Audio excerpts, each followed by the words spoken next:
di Denmark yang mestinya hari ini hadir. Yang kami hormati juga Ketua IGRA, jajaran pengurus maupun segenap ibu-ibu guru yang tergabung dalam IGRA Klaten Tengah, Klaten.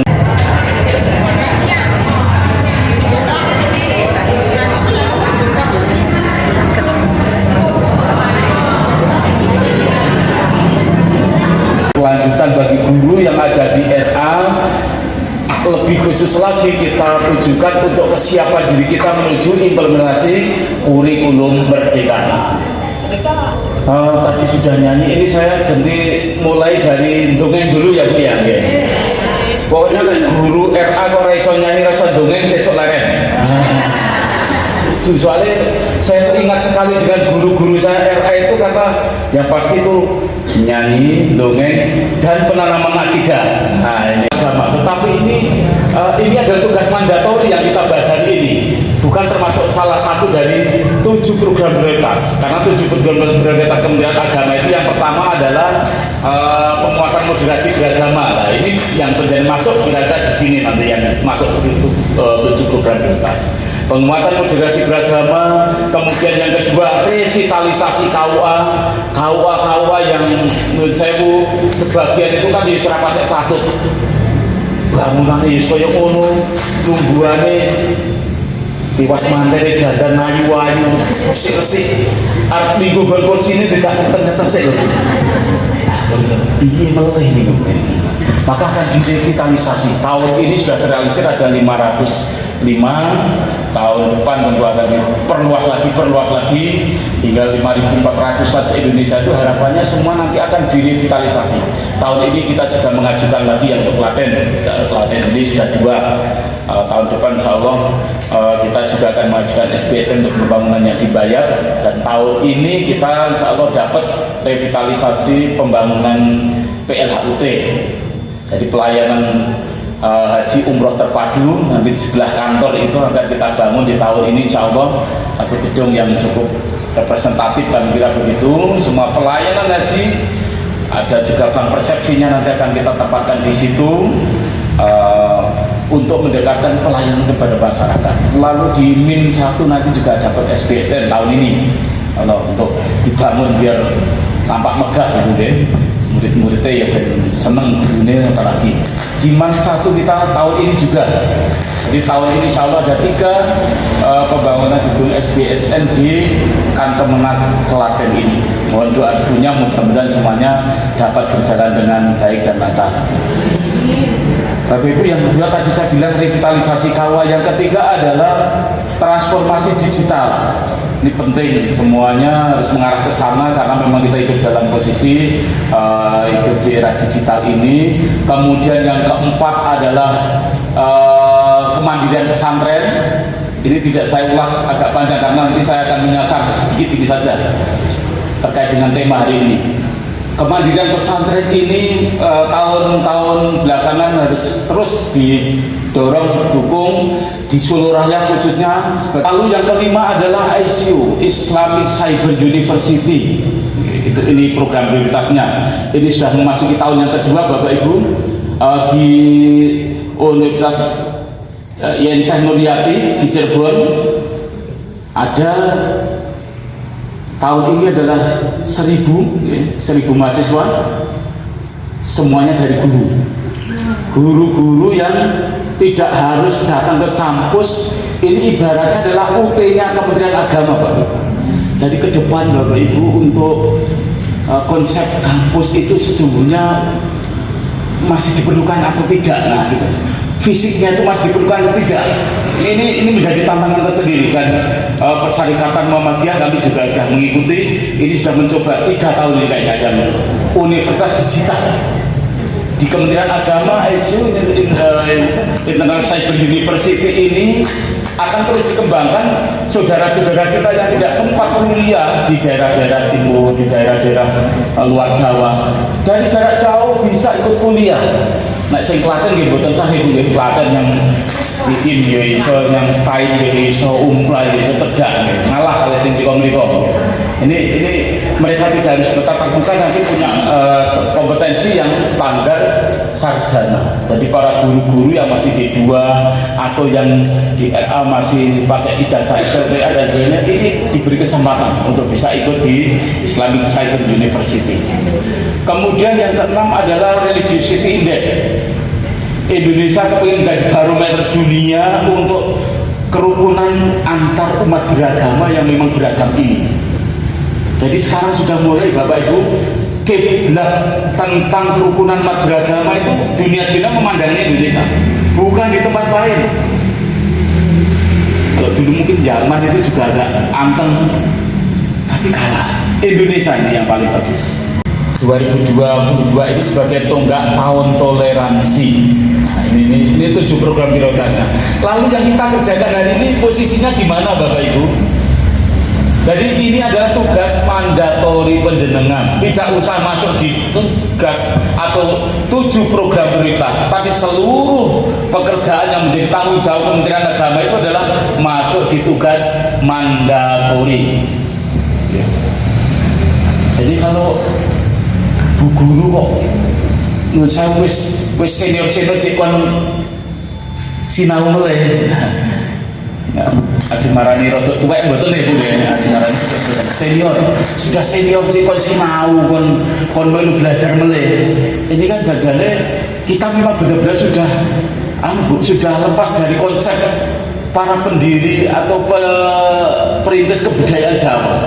Perintis kebudayaan Jawa itu kan kalau yang membuat fase-fase dalam kehidupan ini dimulai ada 11 ya, ada 11 poin, dimulai dari yang tercermin dalam tembang Mocopak itu, mulai dari Mas Kumambang naik.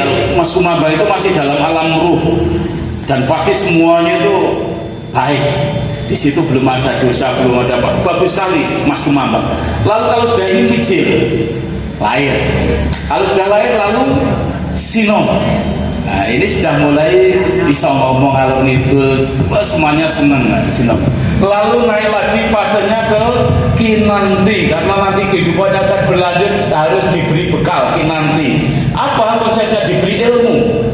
Masa pembelajaran. Loh, masa pembelajaran kan sinom Bu.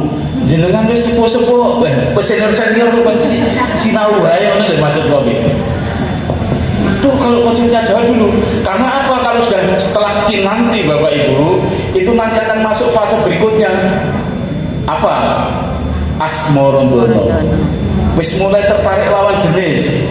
Nah, pokoknya nonton cah wedok wis ayu, sing wedok nang ngerti cah lanang ya bagus ganteng-ganteng. Ini asmorondono. Kalau setelah selesai ini naik lagi ke fase gambuh. Nah, gambuh ini artinya sudah ketemu jodohnya. Nah, wis baik, kami kira tadi kita sampai pada gambuh, lalu dadang bulo. Kalau sudah ketemu seneng-senengnya, menikmati, tercapai apa yang kira-kira direncanakan, lalu kita akan masuk ke fase durmo. Nah, durmo itu sudah memperoleh, kira-kira sudah memperoleh banyak dari bekal kehidupan ini, sehingga dia harus berderma, tidak untuk mencukupi keluarganya sendiri terus. Walaupun dalam konsep Islam tentu sejak kapanpun kita juga dibiasakan untuk sedekah, tetapi ini dalam konsep Jawa kalau sudah itu berarti kita itu sudah harus mulai wakaf, harus mulai ikut dia bangun masjid dan seterusnya. Ini durmo. Kalau sudah naik dari durmo, kita nanti akan pungkur, wis mungkur kadunyan. Nah, es opo-opo moh. Ini sudah mungkur. Kalau sudah mungkur naik lagi fasenya ke megatro. Hilang nyawa kita, pisah antara kehidupan dunia ini dengan diri kita, megatro. Dan puncaknya adalah ketika di pocong, nah dikubur, pocong dikubur. Itu kira-kira itulah penjenengan ini. Jadi wis lewati niku, wis lewati ki nanti kok cikon sinau wae. Tesih temen sinau mboten Bu? Alhamdulillah. Kembangkan terus keprofesian guru-gurunya. Kan Bu, tadi disampaikan oleh Ibu Ketua Panitia, ini adalah proposal tercepat, cairnya tercepat.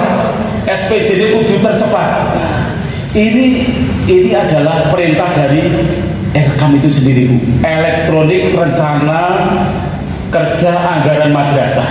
Benjing, Bu. Nek sing madrasah niku kok males, ya ora entuk duit. Madrasah niku ora gawe rencana kerja anggaran madrasah, enggak dapat uang. KKG, MGMP, KKM kok ora gelem gawe proposal, ya ora entuk bantuan. Nah, saya bersyukur ini tadi memang isi diatnya ngoten niku, Bu. Jadi kudu sregep gawe proposal. Nah, tapi bisa nanti akan ada yang menguji proposal ini terukur tidaknya dan seterusnya. Maka ini adalah bagian dari RKAM, itu adalah mengajari kita semua untuk membuat satu perencanaan yang terukur, juga teruji, nanti bisa dipihaki dengan pendanaan yang ada. Ini bagian dari proyek NUKR. Nah, yang kedua, komponen kedua setelah RKAM adalah PKB, pengembangan keprofesian berkelanjutan, yang hari ini kita lakukan. Ini adalah kebijakan menteri kita, maka ditata lebih detail melalui Perdirjen Pendis nomor 1381 tahun 2020. Di situ dibentuk kelompok-kelompok, ada KKG, ada MGMP, ada K3M. Ini dimaksudkan apa? Setiap kelompok-kelompok ini agar memiliki program yang bagus, dia giat untuk mengembangkan keprofesian dari anggotanya itu sendiri, yang pada akhirnya tentu kelembagaan nanti akan diuntungkan kalau penjenengan-penjenengan itu kapasitasnya diperbesar. Jadi ini saya lebih menyebutnya PKB adalah pengembangan kapasitas. Kapasitas penjenengan akan semakin besar, mampu menampung banyak hal, sehingga dengan itu efeknya kepada siswa tentu akan berbeda dengan 5 tahun yang lalu. KMA 347 tahun 2022 masih bersifat pilot project. Di tahun 2022 ini masih pilot project. Nanti di 2023 harapannya semua madrasah yang sudah siap segera usul. Kulo siap, tahun ajaran baru nanti siap untuk menerapkan implementasi kurikulum merdeka. Harapannya begitu. Ya, jadi implementasi kurikulum merdeka penjenengan untuk segera memahami, menyiapkan diri, nanti di lembaga masing-masing tahun 2023 kalau memang sudah siap harus segera menerapkan. Kami kira tentu kami bersyukur dan berterima kasih atas inisiasi ini dari ibu-ibu terkait dengan penyiapan diri untuk menuju implementasi kurikulum merdeka. Maka dengan memohon rahmat dari Allah Subhanahu wa taala, kegiatan workshop IKM pada hari ini untuk guru-guru RA di Klaten Tengah, Kabupaten Klaten, kita buka dengan membaca basmalah. Bismillahirrahmanirrahim. Demikian yang dapat kami sampaikan. Terima kasih atas perhatian semua, dan tentu mohon maaf apabila dalam kami menyampaikan ada hal yang kurang berkenan, salah.